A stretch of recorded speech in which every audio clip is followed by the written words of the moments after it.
You're welcome to Lifting Dreams Development. So I'm going to show you how to apply wall thickness on your plan. You first of all have to highlight your plan and come to the command bar and type wall. After the wall you type CO. After CO then you type NNO.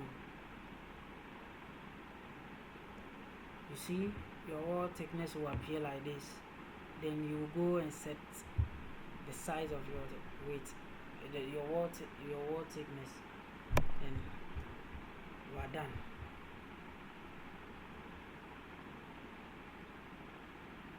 If this is helpful, kindly subscribe, like for more, and don't forget I'll be putting the shortcuts on the description.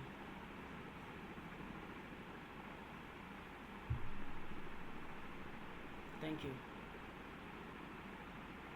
More blessings.